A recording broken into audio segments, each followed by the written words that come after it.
नमस्कार दोस्तों, वेदांत गुरु चैनल में आप सभी का एक बार फिर से स्वागत है।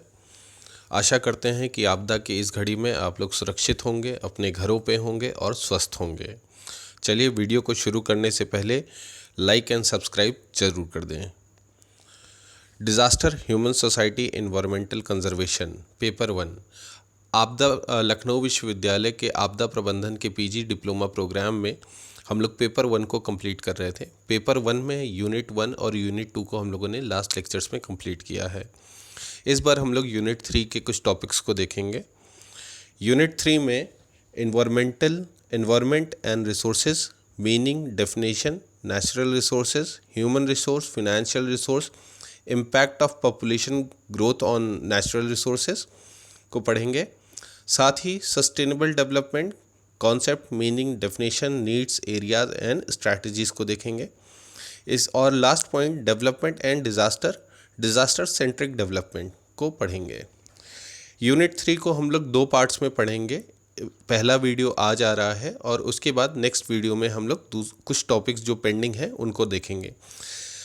Sustainable development concept and areas और उनकी स्ट्रैटेजीज थोड़ा सा डिफरेंट टॉपिक है, इसलिए मैंने सस्टेनेबल डेवलपमेंट और उसके एसडीजी गोल्स जो हैं उनके लिए मैंने एक अलग सा वीडियो बनाया है। तो इस बार हम लोग केवल एनवायरमेंट, रिसोर्सेज और development and disaster centric developments को देखेंगे इस वीडियो में। चलिए वीडियो को शुरू करते हैं। Environment and resources. पर्यावरण क्या है? Environment is defined as the sum total of living, non-living components, influences and events surrounding an organism। यानी पर्यावरण का मतलब है नेचर का आवरण ही पर्यावरण बनाता है। ठीक है, तो पर्यावरण किसी भी चीज़ का मतलब किसी भी ऑर्गेनिज्म का या फिर किसी भी जंतु का या जीव का वो घेरा जिसमें लिविंग बीइंग्स और नॉन लिविंग बीइंग्स उसको घेरते हैं या उसके आसपास रहते हैं, ऐसे एक आवरण बनाते हैं या एक कवरिंग करते हैं, तो उस आवरण को हम लोग पर्यावरण कहते हैं। तो ये आवरण छोटा भी हो सकता है, बड़ा भी हो सकता है, यानी पूरे समाज का भी हो सकता है, पूरी दुनिया का भी हो सकता है, एक छोटे से जंतु का भी हो सकता है। ठीक है, अब कंपोनेंट्स की बात कर लेते हैं कि जो पर्यावरण के कंपोनेंट्स है वो कौन कौन से होते हैं। तो इनको मैंने 2 पार्ट्स में डिवाइड किया है। तो 2 पार्ट्स में होते हैं, पहला होता है बायोटिक और दूसरा होता है एबायोटिक, यानी एक जैविक और दूसरा अजैविक। ठीक है, तो लिविंग बीइंग्स और नॉन लिविंग बीइंग्स। तो नॉन लिविंग बीइंग्स में कौन कौन से पार्ट्स हो सकते हैं या वो उसके सब कैटेगरीज क्या हो सकती हैं। तो एबायोटिक के एग्जाम्पल्स हो सकते हैं energy, temperature, water, soil, gravity, air etcetera. ठीक है, और बायोटिक कंपोनेंट्स को में हम लोग देखेंगे तो plants, animals, human beings, decomposers, parasites etcetera. ठीक है, अब जैसे एक एग्जांपल ले लेते हैं कि कोई फिश है, ठीक है, एक मछली है, तो उसका पर्यावरण कैसा होगा? जलीय जीवन है तो उसके पास आसपास क्या होंगे? जल होगा। अब जल में उसको प्रकाश की ज़रूरत होगी, तो एबायोटिक का पार्ट कौन सा आ गया? प्रकाश हो गया, जल हो गया। ठीक है, ऑक्सीजन हो गया, सांस लेने के लिए उसको ऑक्सीजन की ज़रूरत होगी तो ऑक्सीजन भी। तो ये सारे क्या हो गए? एबायोटिक कंपोनेंट्स हो गए। ठीक है, उसी मछली के लिए अब बायोटिक कंपोनेंट की बात करेंगे तो कौन कौन से हो जाएंगे? फाइटोप्लैंक्टन्स यानी जलीय पौधे, जो जल में पौधे होंगे, वो छोटे मोटे कीड़े जिनको मछलियाँ खाती होंगी या फिर छोटी मछलियाँ।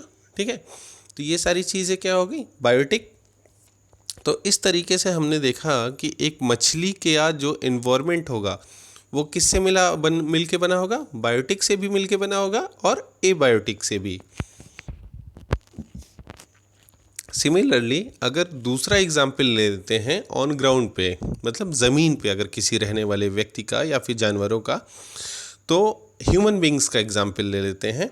तो उसमें हम लोग देखेंगे कि बायोटिक में हम लोगों को क्या क्या ज़रूरत पड़ती है। जैसे एनर्जी की ज़रूरत है, temperature, water, soil, gravity, air, इसमें हमको सारी चीज़ों की ज़रूरत पड़ती है जीवन यापन करने के लिए या फिर हमारी दैनिक नीड के लिए या फिर हमको लाइफ सस्टेन करने के लिए। और बायोटिक कंपोनेंट्स में क्या चाहिए, हम प्लांट्स के ऊपर डिपेंडेंट रहते हैं, उनसे हमारे फूड ग्रेन्स आते हैं। हम एनिमल्स के ऊपर रहते हैं, उनसे हम मिल्क ले लेते हैं, मीट लेते हैं, ठीक है, और भी कई सारी चीज़ें हैं। उसके बाद हम लोग मृत हो जाने के बाद डिकम्पोजर्स के ऊपर भी डिपेंडेंट रहते हैं कि वो हमारे मृत शरीर को खाएं और उसके बाद उनको दूषित होने से बचा सकें या फिर उनको फिनिश कर सकें। तो इस तरीके से हमने देखा एग्जाम्पल ले लेके कि किसी भी पर्यावरण के लिए के दो कंपोनेंट्स होते हैं, बायोटिक होते हैं और एबायोटिक होते हैं। एबायोटिक कंपोनेंट्स वो होते हैं जो नॉन लिविंग बींग्स होते हैं और बायोटिक कंपोनेंट्स वो होते हैं जो लिविंग बींग्स होते हैं। तो किसी पर्यावरण को हम लोग अगर आसान शब्दों में समझें तो एक आवरण की तरह है जो कि जैविक और अजैविक कंपोनेंट्स से बना हुआ है और उससे ही वो पूरे जीवन भर की क्रिया में सम्मिलित रहते हैं। ठीक है, चलिए रिसोर्सेज की बात कर लेते हैं। तो अगर हम अर्थ की बात करते हैं तो अर्थ में हमको 3 जगह पे रिसोर्सेज मिलेंगे। कहाँ कहाँ पे? लैंड, वाटर एंड एयर में। तो लैंड में पहला जो रिसोर्सेज मिलते हैं सबसे ज़्यादा लैंड में मिलते हैं और वाटर में मिलते हैं, यानी समुद्र में मिलते हैं और ज़मीन पे मिलते हैं। तो लैंड की बात कर लेते हैं तो वहाँ पे मिनरल्स एंड नॉन मिनरल्स के फॉर्म में मिलेंगे हमें, ठीक है। और उसके बाद वाटर में नेचुरल गैस, पेट्रोलियम, ठीक है। एयर, और एयर में हमें ऑक्सीजन, कार्बन डाइऑक्साइड की तरीके से नेचुरल गैसेस मिलते हैं, नेचुरल रिसोर्सेज मिलते हैं। अब मिनरल्स की बात कर लेते हैं, मिनरल्स और नॉन मिनरल्स में। तो हम लोगों को जैसे पता है कि कोयला है, लोहा है, एल्युमिनियम है, बॉक्साइट है, इस तरीके जितने भी पदार्थ हैं ये सारी चीज़ें कहाँ से मिलती हैं? ज़मीन से ही मिलती हैं। तो कहीं ना कहीं ज़मीन हम लोगों को ज़मीन से ये सारी चीज़ें एक्सट्रैक्ट हो रही हैं। तो ये हमारे कैसे हैं? नेचुरल रिसोर्सेज हैं, ठीक है। वाटर में हमको नेचुरल गैस और पेट्रोलियम मिलता है, भंडारण है इनका। तो क्रूड ऑयल जिसको बोलते हैं, तो जहाँ से पेट्रोल निकाला जाता है या फिर नेचुरल गैस निकलती है। नेचुरल गैस और पेट्रोलियम हमारे लैंड में भी मिलता है, ज़मीन पे भी मिलते हैं और पानी में भी मिलता है, दोनों जगह मिलता है। एयर से हमें क्या मिलेगा? ऑक्सीजन और कार्बन डाइऑक्साइड। तो नेचुरल रिसोर्सेज में हम लोगों ने 3 लेयर में डिवाइड कर लिया, एयर, वाटर, लैंड में, और वहाँ से अलग अलग तरीके की नेचुरल रिसोर्सेज हमें मिलती हैं अपने जीवन को जीने के लिए, सुलभ जीवन को जीने के लिए। Now coming to the impact of population growth on natural resources.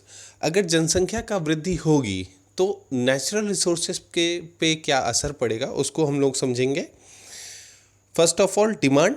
जैसे जैसे जनसंख्या की ग्रोथ होगी या फिर उस मानव संख्या में बढ़ेंगे तो होगा क्या कि ज़्यादा से ज़्यादा नेचुरल रिसोर्सेज की डिमांड होने लगेगी।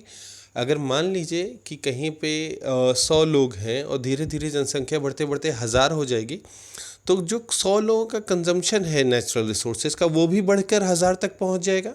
तो जाहिर सी बात है जैसे जैसे जनसंख्या बढ़ेगी वैसे वैसे जो नेचुरल रिसोर्सेज हैं उनकी डिमांड भी बढ़ने लगेगी, कि उनकी खपत भी ज़्यादा होने लगेगी। कंजम्पशन डिमांड ज़्यादा होगी तो क्या होगा? कंजम्पशन ज़्यादा होगा।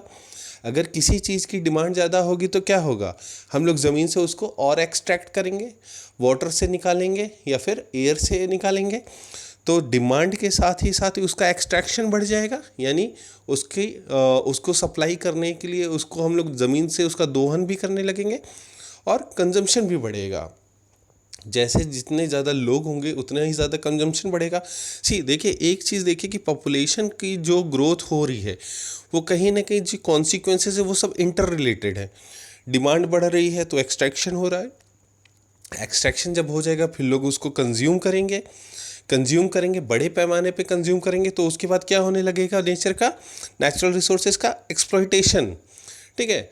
तो जितना रिसोर्सेज निकलना चाहिए फॉर सस्टेनेबल ग्रोथ के लिए, कि मतलब प्राकृतिक ह्रास ना हो या फिर प्रकृति अपने संसाधनों को उतनी तेज़ी से ख़त्म ना करे कि ख़त्म ना हो, तो इसके लिए क्या करना पड़ेगा? हमको सस्टेनेबल डेवलपमेंट की तरफ जाना पड़ेगा। लेकिन उसके पहले क्या हो रहा है? एक्सप्लॉयटेशन हो रहा है, कि जिसको हमको रोकना है। और ये एक्सप्लॉयटेशन क्यों बढ़ रहा है? क्योंकि पॉपुलेशन ग्रोथ बढ़ रही है जिसकी वजह से डिमांड बढ़ रही है, और डिमांड के बाद में जब उसको फुलफ़िल किया जा रहा है तो उसका कंजम्पशन बढ़ रहा है, ठीक है। अब देखिए धीरे धीरे क्या होने लगेगा कि नेचुरल रिसोर्स ना रह के एक मार्केट कमोडिटी बन जाएंगे। अभी जल्दी ही आपने एक न्यूज़ पढ़ी होगी कि दिल्ली में एक ऑक्सीजन बार खुला है। पोल्यूशन लेवल इतना ज़्यादा बढ़ गया था दिल्ली में कि ऑक्सीजन को सप्लाई करने के लिए उन्होंने एक आर्टिफिशियल ऑक्सीजन बार खोल दिया। तो ये क्या है कि एक मार्केट डेवलप की जा रही है किसकी, नेचुरल रिसोर्सेज की, डिमांड और सप्लाई पे। ठीक है, तो कहीं ना कहीं जो नेचुरल रिसोर्सेज हमें फ्रीली अवेलेबल थी, अब वो एक मार्केट कमोडिटी की तरीके से मार्केट में आ रही है। ठीक है, तो सबसे बड़ा प्रॉब्लम तो यहाँ क्रिएट होने लगेगा कि जब नेचुरल रिसोर्सेज एक मार्केट कमोडिटी बन जाएंगे तब क्या होगा, इनका बिजनेस होने लगेगा। फिर एक दूसरे को कैप्चर करने की या एक दूसरे को हराने की या ओवरटेक करने की जो होड़ है वो बढ़ जाएगी। तो कहीं ना कहीं एक सोशल डिसबैलेंसमेंट शुरू हो जाएगा सोसाइटी में।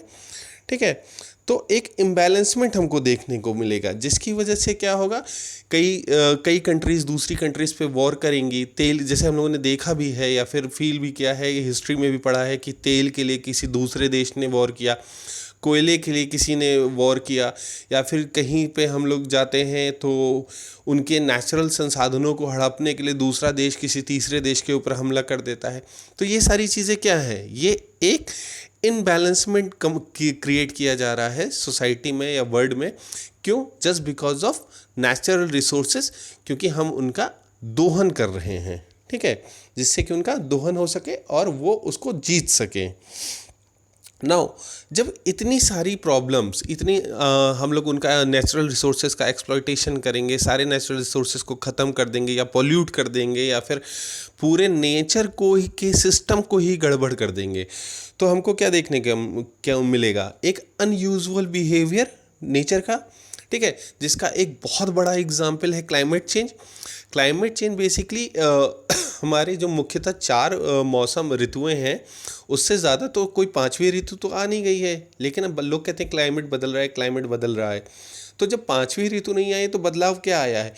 बदलाव जो आया है वो उनके ड्यूरेशन में आया है। जो पैटर्न कभी हम लोग देखते थे कि जो सर्दियों का पैटर्न है वो उसमें वहाँ पे गर्मी हो रही है, गर्मी के टाइम पे बरसात हो रही है, बरसात के टाइम पे ठंड हो रही है, तो एक बैलेंस जो था, जो सीक्वेंस था वो टूट रहा है। कहीं ना कहीं कुछ जो प्रिडिक्शंस है जो क्लाइमेट के, वो गलत हो रहे हैं।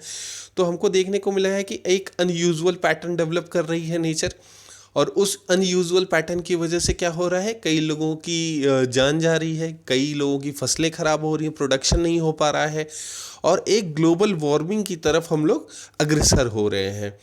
तो कुल मिला के जितना भी एक्सप्लॉइटेशन हो रहा है, डिमांड हो रहा है, और हम लोग या फिर पॉल्यूट कर रहे हैं या फिर कंजम्पशन हमारा इतना बढ़ जा रहा है, एक इनबैलेंसमेंट बना रहे हैं नेचर में, तो इसकी वजह से एट द एंड क्या रिजल्ट निकलेगा? एट द एंड रिजल्ट ये निकलेगा कि नेचर अपने आप को बैलेंस करने की कोशिश करेगी।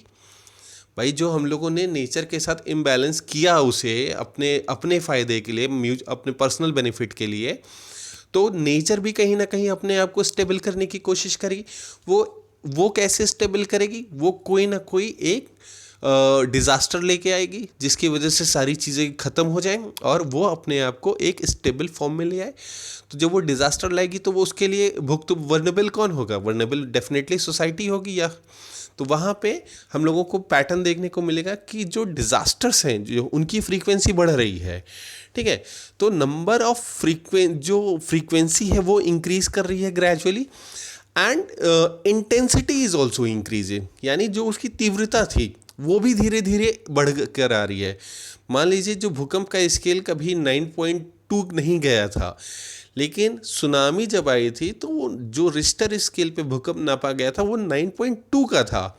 ठीक है, इतनी बड़ी सुनामी नहीं आई थी पास में, लेकिन अब सुनामी भी आ रही है।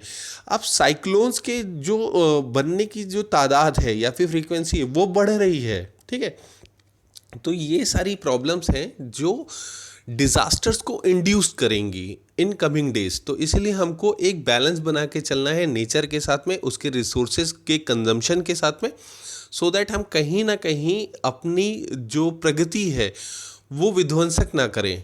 ठीक है, नाउ अब विकास, हम लोग बात कर रहे हैं कि हमको विकास भी करना है और नेचर को छेड़ना भी नहीं है। तो जब ऐसा विकास करना है जिसमें हम नेचर के साथ मिल के चलेंगे या फिर आपदा से अपने आप को बचा के चलेंगे, तो उसके लिए कैसा हमारा विकास का मॉडल होना चाहिए? उसका जो विकास का मॉडल होना चाहिए वो डिज़ास्टर सेंट्रिक मॉडल होना चाहिए, ठीक है। यानी आपदा को अपने विकास में विकास के में ही आपदा प्रबंधन को अपने विकास में ही सम्मिलित करना होगा, ठीक है। अब बेसिकली हम लोग आपदाओं को तो रोक नहीं सकते हैं, या फिर ऐसा तो कर नहीं सकते हैं कि भूकंप ना आए, सुनामी ना आए या फिर चक्रवात ना आए। जो नेचर का पैटर्न है वो तो आएगा ही आएगा, but what we can do is कि we can only reduce the intensity of disaster, ठीक है। या फिर जो आपदा आने वाले हैं हम लोग उसकी तीव्रता को थोड़ा कम कर सकते हैं। उस तीव्रता को कम करने के लिए हमको क्या करना पड़ेगा? प्रिपेयर्डनेस करनी पड़ेगी। तो उस प्रिपेयर्डनेस में जो हमारा मॉडल होगा, तो प्रिपेयर करने के लिए कैसा विकास का मॉडल हो कि जब कोई चीज़ हम करने की शुरुआत करें उसी टाइम में हम लोग आपदा प्रबंधन को ध्यान में रखें। तो इसी के लिए एक कॉन्सेप्ट निकल के आया है कि जो डेवलपमेंट मॉडल हो वो डिज़ास्टर सेंट्रिक डेवलपमेंट हो, ठीक है। तो development and disasters are closely linked. Disaster can destroy development initiative and create development opportunities as well. कहने का मतलब ये है कि आपदा और विकास दोनों एक दूसरे से काफ़ी हद तक जुड़े हुए हैं, ठीक है। अगर आपदा आती है तो डेवलपमेंट यानी जो विकास हुआ है वो तबाह भी हो जाता है और विकास करने के एक अवसर भी बना देती है। अगर मान लीजिए कोई पुराना मकान है और आपदा आई और भूकंप से गिर गया, तो क्या होगा? आपदा ने डेवलपमेंट को तो ख़त्म कर दिया, लेकिन एक अपॉर्चुनिटी भी दी कि जो गिरा हुआ मकान है उसकी जगह हम लोग एक अच्छा और मजबूत मकान बना सकें। तो हर नेगेटिव पहलू के एक पॉजिटिव पहलू भी होता है, ठीक है। Development schemes are both increase and decrease vulnerabilities depending upon disaster centric development, ठीक है। अब आपदा प्रबंधन की जो स्कीम्स होती हैं यानी विकास की जो स्कीम है, अगर वो डिजास्टर सेंट्रिक होंगी तो क्या होगा? वर्नेबिलिटीज़ कम हो जाएंगी। अगर हम लोग कोई गांव है जो कोई, अगर सपोज कर लेते हैं कि कोई गांव है जो समुद्र के किनारे है और हर साल चक्रवात का प्रभाव झेलता है या चक्रवात को फेस करता है, तो अगर उस गांव के विकास के मॉडल की बात करें तो उसका विकास कैसा होना चाहिए? थोड़ा शोर से दूर होना चाहिए उनके जो रहने के लिए। मैंग्रोव फॉरेस्ट की कवरिंग ग्रीन बेल्ट बनानी चाहिए, ग्रीन मुफलर बनाना चाहिए हमें।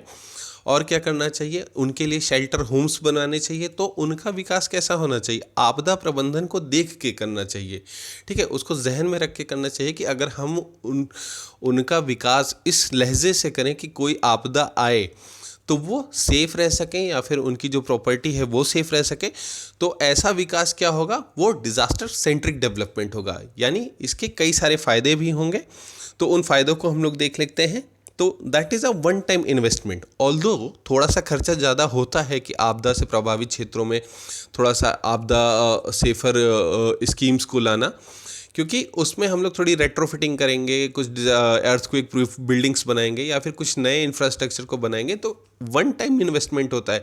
लेकिन साल दर साल जो लगातार हमारा किसी आपदा से नुकसान होता है, अगर उसके कंपैरिजन में हम लोग देखेंगे तो ये कई गुना बेनिफिशियल रहेगा। तो यहाँ पे कहने का मतलब ये है कि ये एक टाइम का इन्वेस्टमेंट होता है, लेकिन ये लॉन्ग रन में हमें काफ़ी बेनिफिशियरी रहेगा। It reduces वर्नेबिलिटीज़। वर्नेबिलिटीज़ इसलिए रिड्यूस हो जाएगी क्योंकि जब हम लोग किसी आपदा को ध्यान में रख के अपने विकास करेंगे या फिर अपना जो इंफ्रास्ट्रक्चर को डेवलप करेंगे या लोगों को अवेयर करेंगे, तो जब इंफ्रास्ट्रक्चर को उस डिज़ास्टर के प्रति सोच के हम लोगों ने डेवलप करेंगे, तो जाहिर सी बात है कि वहाँ पे जो इंटेंसिटी होगी यानी जो सुभेद्यता होगी वो कम हो जाएगी, तो लोगों की जान बचेगी और उनको थोड़ी क्षति भी कम होगी, ठीक है। Helpful in reducing the intensity of disaster. तो जैसे मैंने कहा कि नहीं कि हम लोग आपदा को रोक नहीं सकते हैं, उनकी केवल इंटेंसिटी को कम कर सकते हैं, यानी भेदन क्षमता को कम कर सकते हैं। तो जैसे मान लेते हैं कि उसी गांव का जो एग्जाम्पल हम लोगों ने लिया था कि उसी साइक्लोन प्रभावित जो एरिया है वहाँ पे हम लोगों ने शेल्टर होम्स बना दिए। शेल्टर होम्स बनाने का क्या फ़ायदा होगा कि लोग उस आप साइक्लोन के टाइम में उस हाउसेज में रह के अपने आप को सेव कर सकते हैं। इंटेंसिटी कैसे कम कर सकते हैं, जैसे मैंने कहा कि मैंग्रोव फॉरेस्ट या फिर ग्रीन मफलर को आप डेवलप करें, तो उससे क्या होगा कि जो मैंग्रोव फॉरेस्ट की बेल्ट रहेगी वो क्या करेंगे कि तूफानों को, लहरों को, हवाओं को रोकेंगे। ठीक है, तो एक वहाँ पे एक बैरिकेटिंग का काम करेंगे जो कि साइक्लोन्स की इंटेंसिटी को कम कर सकता है या फिर हेल्प कर सकता है। Now next point, reduce human and environmental loss. ठीक है, यानी मानवीय और प्राकृतिक लॉस से बचाव होगा हमारा। कि जाहिर सी बात है कि अगर हमारे सारे व्यक्ति शेल्टर होम्स में प्रॉपरली अंदर रहेंगे तो ह्यूमन लाइफ कम जाएगी। इन्वायरमेंटल लॉस इस तरीके से बच सकता है क्योंकि जब बहुत तेज़ी से हवाएं चलती हैं तो कई सारे इरोजन होगा, लेकिन मैंग्रोव फॉरेस्ट की कवर की वजह से, ये मैं एक एरिया का एग्जांपल लेकर आपको समझाने की कोशिश कर रहा हूँ। ऐसा मत सोचिएगा सिर्फ कोस्टल बेल्ट में ही ऐसा डिज़ास्टर सेंट्रिक डेवलपमेंट हो सकता है, ये हर जगह के लिए अलग अलग है। मैंने एक एरिया को लिया एक सो दैट कि आपको समझ में अच्छा सा आ जाए। तो एनवायरमेंटल लॉस भी वहाँ कम होगा बिकॉज वहाँ पे ऑलरेडी बैरिकेटिंग लगी हुई है, किसकी, ग्रीन मफलर्स की। ठीक है, वहाँ से साइक्लोन से जो पानी आएगा तो वो बहुत ज़्यादा अंदर नहीं आएगा। क्यों? क्योंकि वहाँ पे पेड़ उनको रोक लेंगे, तेज़ हवाएं अंदर नहीं आएंगी जिसकी वजह से इरोजन नहीं होगा। तो कई सारे फैक्टर्स हैं जिनकी वजह से एनवायरमेंटल लॉस भी नहीं होगा और ह्यूमन लॉस भी नहीं होगा। Now long term economical benefit. ठीक है, अगर इन सारे पॉइंट्स को कैलकुलेट करके आप देखें तो देखिए कई सारे विकास के मॉडल जो इनके बाद में या हर साल बनते रहे हैं, केवल सिर्फ आपदा को ध्यान में रखकर अगर हम लोगों ने किसी विकास को किया या इंफ्रास्ट्रक्चर को बिल्ड किया उस एरिया में या फिर लोगों को फैसिलिटेट किया, तो जो हमारा इकोनॉमिकल मॉडल भी होगा वो भी काफ़ी बेनिफिशियरी रहेगा क्योंकि साल दर साल हम लोगों को वहाँ पर राहत के लिए या पुनर्वास के लिए पैसा देने की ज़रूरत नहीं पड़ेगी। तो ये सारी चीज़ें हम लोगों ने देखी कि जो विकास का मॉडल है वो कैसा होना चाहिए, डिज़ास्टर सेंट्रिक होना चाहिए, यानी आपदा को ध्यान में रखकर करना चाहिए। हर क्षेत्र का अपने अलग एक मॉडल होगा। जैसे अभी हम लोगों ने जो डिस्कस किया वो एक साइक्लोन और कोस्टल एरिया की बात की है कि जहाँ पे साइक्लोन से प्रभावित एरिया हो रहा है। इसी तरीके से जो अर्थक्वेक प्रोन एरिया होंगे तो वहाँ के लिए अलग मॉडल होगा, जो फ्लड प्रोन होंगे उनके लिए अलग मॉडल होगा, जो ड्रॉट प्रोन होंगे उनके लिए अलग मॉडल होगा। लेकिन अगर हम लोग कहीं का भी एरिया हो भारतवर्ष में या फिर विश्व में, अगर कहीं का भी एरिया हो, अगर हम लोग उसने आपदा प्रबंधन से लेके आपदा प्रबंधन के जितने भी पॉसिबल रिस्क हैं या फिर हैज़ार्ड्स हैं, अगर उनकी पॉसिबिलिटीज़ को लेके हम लोगों ने अपने डेवलपमेंट मॉडल का विकास किया या फिर लोगों को अवेयर कराया या फिर अपने डेवलपमेंट को किया, तो वहाँ पे क्या होगा कि कैजुअलिटीज़ कम होंगी, इकोनॉमिकल बेनिफिट ज़्यादा होगा, इन्वायरमेंटल लॉस कम हो जाएगा। ठीक है, तो आज के वीडियो में बस इतना ही। अगले वीडियो में हम लोग सस्टेनेबल डेवलपमेंट गोल्स और सस्टेनेबल डेवलपमेंट को देखेंगे। ठीक है, कोरोना की लड़ाई में प्लीज़ आप लोग अपने घरों पे रहें, बाहर न निकलें और सुरक्षित रहें। वीडियो के समापन से पहले प्लीज़ एक बार हमारे चैनल को लाइक एंड सब्सक्राइब कर दें। धन्यवाद।